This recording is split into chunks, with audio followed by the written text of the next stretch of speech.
Welcome to the Bat Cave Bat Friends. The gameplay right now is an hourtage of MK48 highlights from the other night. The MK48 stock quick draw is the second best gun in the game, the first best being the LSAT quick draw stock. Suppressors are optional. Obviously I like them because I'm Batman. Stealth is my thing.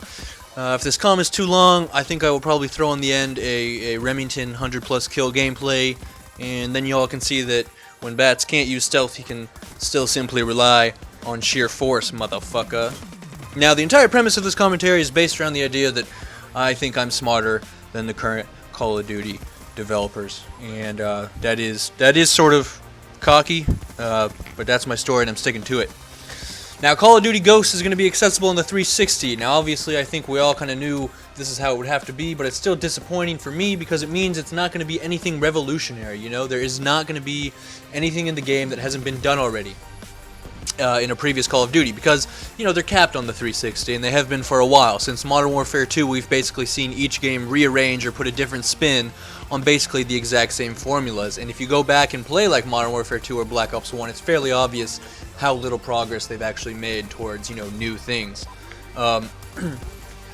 But one thing they could take to the next level is new game modes, new playlists, and I mean a lot of them, and I mean actually new playlists. Obviously, since Modern Warfare 2, we've seen Team Defender, Hardpoint, Kill Confirmed, Multi-Team, but first of all, I don't think these were, most of these just sort of seemed like variants of other game modes, right, different rule variants, and those that weren't particularly successful, like case in point, Multi-Team, total flop. From day one, that playlist has been like stuck under 3K players. I don't think anyone ever took it very seriously. I don't think anyone has ever really enjoyed it, and I seriously doubt that it will be in the next Call of Duty. Hardpoint is new. It's my favorite game mode, as many of you know, but it's not really a new game mode. It's, again, more of a rules variant of Headquarters. They're played the exact same way. You know, same thing with Kill Confirmed and TDM. Kill Confirmed and Hardpoint are basically just more fast-paced versions of the original playlist. The playstyles are still the same. Now, new game modes should change the way you gunfight in a match. That's what makes them enjoyable to play, because it's a new, fresh take on things. So what game modes should they bring in Call of Duty Ghosts? For starters, bring back Team Defender. This was the most original thing they had done, and the neat thing about a roaming objective is, like, you never know what to expect. Like, any type of gunfight can break out anywhere on the map at any time. And the playstyle is constantly evolving, right? One moment you're in a brutal dogfight trying to grab the neutral flag, then you're chasing a guy through the alley, the next you're attacking a fortified position, then you're defending a fortified position. You know, there's this whole variety of fresh gunfights that are happening. And what's more important is the roaming objective lets these gunfights take place in different areas of the map where a lot of the time you might not see any fighting take place at all. For instance, think of that giant pool of water on Raid, you know, off to the side of the map. Very rarely do you see any fighting take place in or around that body of water because there's nothing of value on that side of the map and it doesn't really lead anywhere meaningful. And if there is a fight, it's like one or two people duking it out for no apparent reason. Same with the basketball court, right? The only time people get in fights in the basketball court in Raid is on Hardpoint when the Hardpoint moves there. Other than that, it's a completely meaningless part of the map. Now, with roaming objectives, suddenly you could have like a 5-on-5 dogfight taking place in that pool of water, or in the basketball courts, or in other obscure areas of every map in the game. You know, I'm sure we all can think of an obscure area of some map in some game where it's just like, why would anyone ever be in that area of the map? And this brings, of course, a fresh experience of gunfights in a new way, and it's something to experience different in the game, which is ultimately the goal of everything new put into a game, is to experience new, different, fresh things. But they need to make the flag in Team Defender a bomb, so that it explodes every minute or so and kills everyone around it. Also, the person carrying the bomb should have a reduced moving speed, and maybe, like, since one hand has to hold the bomb, you can only use a secondary. That's why people didn't like that game type in Modern Warfare 3, and that's why it was not brought into Black Ops 2, is because what would happen is a team would get set up with the flag and just camp hella hard, and that would get old. And it's a fairly obvious problem that every other game has been able to counter with their variant of keep away, basically. You know, you think of one bomb from Halo, but Call of Duty developers are just that simple-minded. But that's okay. I will email them this video and do the thinking for them. And I think they should put Team Defender not as its own playlist, but just include it as an option you can vote for in like the Capture the Flag playlist, right? Because they'll end up being played similarly because the flags and Capture the Flag obviously are roaming objectives. You know, I'm all for consolidating playlists so you have more people in the playlist, shorter search times, less lag in the lobby, because there's a higher chance you connect to groups of people closer to you, you know, actually in your region. I also think they should bring back Sabotage in all its glory and just include it in the Demolition playlist. You know, they had Chaos Mosh Pit, right? It's gone now because of the Map Pack playlist, but it'll be back soon, I'm sure. It was the second most popular playlist from day one that it was in the game. It was second only to TDM the entire time it existed. And, you know, obviously that had a lot to do with people liking small-faced maps, but the point is they didn't seem to mind at all that they would end up playing, you know, Kill Confirmed, Demolition, Hardpoint, Headquarters, Dom, TDM, all these options in one playlist. I don't think people care too much about playlist purity.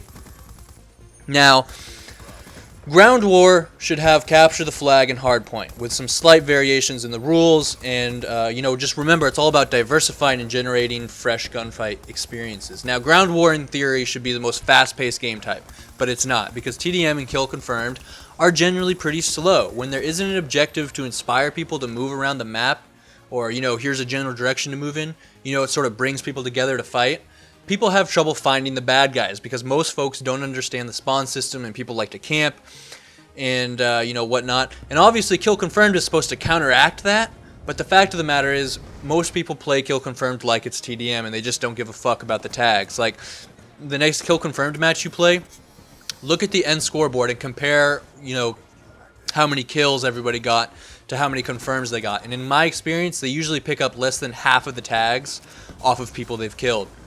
But Capture the Flag and Hardpoint would be incredibly fast-paced game modes with epic, big-scale gunfights and bloody-ass in the trenches dogfights. Now, the reason there is no Capture the Flag and Ground War at the moment is because Treyarch or Infinity Ward is worried that basically no points will ever get scored, right? Because it would be close to impossible to pick up a flag and then return it home when you have 9 defenders trying to stop you. So to solve this problem, you give whoever is picking up the flag, you give them you give them lightweight. If they have lightweight already, they get double lightweight. Now on top of this, you make it a very long, painful process to return the flag back home. Like returning the flag takes as long as capping a headquarters. Obviously, the more people you have on top of it, the faster it returns, but it's a very small return area, right? So people have to be careful that they don't get taken out by one grenade, you know, one fat-ass multi-kill grenade.